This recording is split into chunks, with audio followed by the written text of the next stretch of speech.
Hey everyone, higher running coach and Hoke athlete Sage Canday here with another training talk.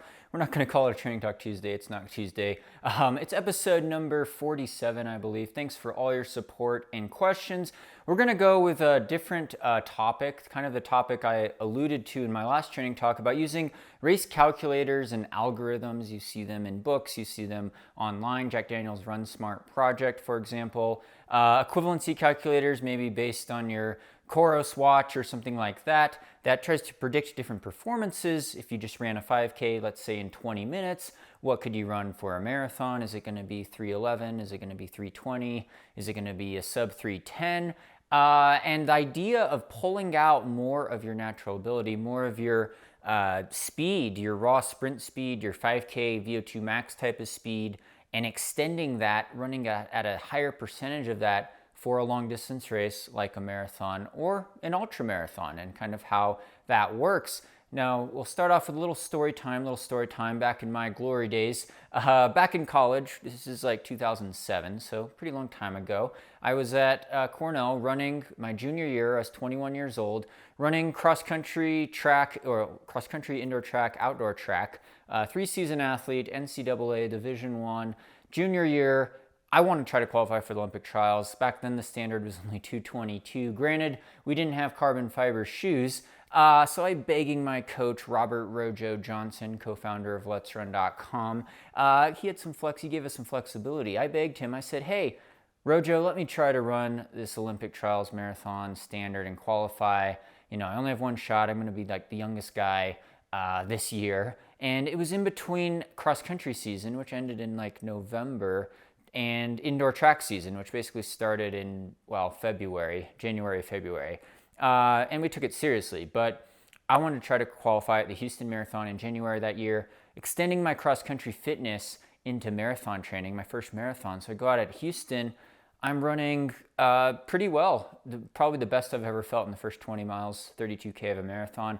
Running smooth. I'm like, this is too easy. I'm running 2:19 pace. I'm getting greedy. I'm going for the A standard. But sure enough, I get to mile 21, 22, start feeling real bad, hitting the wall. It's like 34 kilometers in.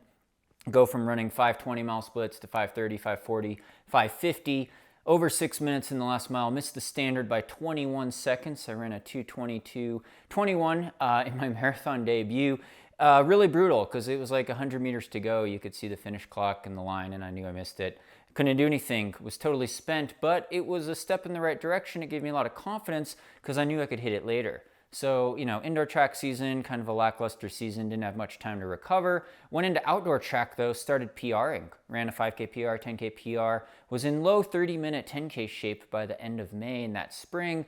Track season ending, school year ending. I tell Rojo, hey, again, I want to try to qualify for Olympic trials. Have to twist his arm a little bit. There's only a couple marathons left in the summer. I sign up for the Grandma's Marathon in June. Only have about 6 weeks after track season ends. Ramp up the mileage to 120 miles a week, 200K a week, coming off of, this 10K, 5K track racing and training all spring. And go out at the Grandma's Marathon. It's a hot day. June in Duluth, Minnesota. Go figure. It was like 75 degrees that year. Sunny, kind of humid. I'm running shirtless. Run a perfectly even pace, basically. Just qualify by the skin of my teeth. I run a 2:21:43. Qualify with 17 seconds to spare. I knew I had it in the last mile, but I'm totally spent. All I drank, I didn't take any gels. I just drank Gatorade and Red Bull the whole race. Puke all over the finish line. It's hot. They bring out the wheelchair. I'm wheeled away to the medical tent. Delirious, but celebrating. Happiest day of my life, maybe. And really happy. I think my brother might have cracked 3 hours in that race too. I was waiting for him to come in, but spent some time in the medical tent. Qualified for Olympic trials that spring. And anyway, moral of the story is after that, from that 12-month span after I did the marathon training in the OTQ, my first OTQ, I PR'd. I ran a personal best. I had a really good cross-country season that fall, best cross-country season ever, but then I also PR'd in track in every single event, from the 800 meters to the 1500 meters, the mile, the 3K, the 5K, had my best season in the 10K 11 months later, and it all goes back to that idea of doing marathon-specific training, not necessarily marathon racing, but the marathon training of building an aerobic base through consistent higher mileage, right? You start amping up your long runs, you start amping up more tempo and threshold longer sessions where you're doing prolonged miles at steady state, not maximal heart rate, but kind of high-end aerobic stimulus and accumulating all that mileage, but still balancing it with 5K, 10K racing and speed work. That is a winning combination long-term for hitting your PR in pretty much every distance event. It's the idea of building aerobic base and stamina to pull out more of your speed at those shorter distances. And that's the theme of this talk, really. And getting back to those calculators, we have a hypothetical scenario. Let's say you're a 20-minute flat 5K runner. You just ran a 20-minute 5K. It was good conditions. You paced it well. You got your carbon fiber shoes on. Everything was dialed. You did some speed work. You did some 400-meter repeats on the track. You're running decent mileage. You maybe have been running for several years. You're pretty experienced at racing a 5K. So you look at the Run Smart calculator, Jack Daniels project. We'll pull it up here. Plug in the 20-minute 5K. 4 minutes a kilometer, 626 per mile pace, right, for a 5K. It's a fast time. It's a good time. It says in the marathon, you have the potential maybe, to run a 311. So for some people that might be a BQ. Other people, it's getting close. It's getting close to the 3-hour flat barrier. Really fast time. Now, most people aren't going to necessarily do that right away. A lot of people could run a 20-minute 5K and not run a 311 marathon. They might run a 320 or a 330 or 340, especially if it's their first couple marathons. And why is that? Well, there are some genetic factors. Some people might naturally be more inclined to be more efficient at the 5K. They might be really fast at sprinting 100 meters or 200 meters, and they have a good vertical jump, vertical leap, more explosive power, more fast twitch muscle fibers. Now, they could still improve their marathon time, but compared to someone who might be a born marathon runner who maybe can't run that 20-minute 5K, but could run under 310, they might have more slow twitch muscle fibers. They might just be a super endurance monster and be able to run super high mileage and not get hurt, another key. And they could run even faster in the marathon. So there's some genetic factors, but there's training factors. I think everyone could really improve in long distance races like marathons and ultra marathons by running consistently higher mileage, building that aerobic base. And then even when you go back down to the 5K or 10K, like I did racing in college, 8K cross country, we ran a lot of 8K 5-mile courses in cross country too, you start running PRs because you have this massive aerobic base when you were doing serious marathon training where you put in higher mileage, basically. A lot of it was easy paced though, LSD, long slow distance, although you had some quality long runs and you still mixed in some tempo run sessions and maybe some 5K, 10K pace sessions on the track like kilometer repeats. So you get the full mix, you get the full spectrum, and you carry that over. And it doesn't happen overnight. It might take several months, if not a year, to really kick in, but it does kick in as long as you stay healthy, don't overtrain, don't get hurt,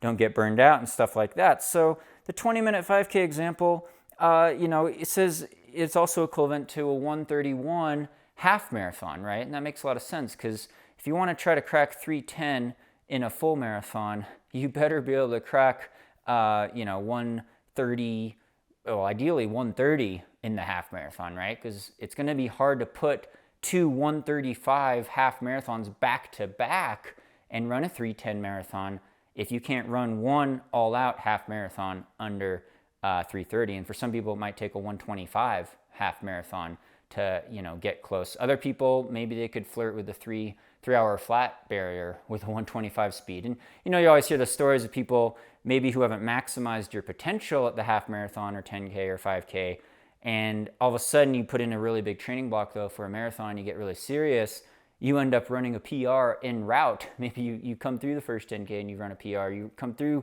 the half marathon split, you run a PR and then complete your marathon and run a PR because you got in the best shape of your life. And you hadn't optimized your half marathon time or 5K time or 10K time maybe before that. But after that, you definitely could because you certainly can run faster in an all-out 5K or 10K or half marathon compared to what you did during a full marathon effort. So, it all comes back to that stamina and endurance and the importance of building aerobic base, but it comes back to marathon-specific training being very aerobic based having a lot of consistent high mileage, but still sprinkling in that 5K, 10K speed and sprinkling in a lot of threshold work. We talk about threshold, lactate threshold, tempo run, even up tempo at higher running. Check out our pace intensity spectrum chart. You can download for that for free. Higherrunning.com, Coach Sandy, it helps us out a lot. We also have marathon training plans, more advanced plans, beginner plans, ultra marathon plans, you name it. That is a business plug. But yeah, it's not necessarily following the algorithms or the calculators in the moment, but realizing where you're at, realizing your relative race paces, your current fitness race paces, your PRs, but then your future goal race paces for a marathon and working that down. Because if you want to crack 3:10 in the marathon, 3:11 in the marathon, it's 7:18 per mile pace, 4:30 per kilometer pace. You better be very comfortable doing a lot of long threshold sessions at significantly faster than that pace on tired legs without a taper. So we're talking, low 7-minute, 6:50 per mile pace work, or even like 4:20, 4:15 per kilometer pace work for very long repeats, like 5K repeats, even doing continuous 10K up-tempo runs, cut-down runs where you're squeezing that pace down and you're running faster than your marathon goal pace and getting comfortable doing that. Building the aerobic system incrementally and in a smart way so you don't break yourself down, you build yourself up, you get more speed and stamina because you're able to pull out more of your speed with your ultra strong strength and endurance. So that's my training talk. Comment below with future training talk topics that you would like to hear about. Vote up ones. I'll answer the top voted one for next time. Looking forward to your comments. Again, hope you're doing well. Thank you to the Patreon supporters for really making this channel possible. Shout out to title sponsor Hoka. Keeping the dream alive. Got more coming on the UTMB training series. I'm training for the UTMB 106-mile race, Chamonix, France in 4 weeks. I got the vlog going on that, so check that out. Subscribe on here for more of these videos. Like it. It really helps to subscribe and share these videos across the internet. Thank you so much for following along. Hope your running's going well, and stay tuned for more VO2 Max Productions.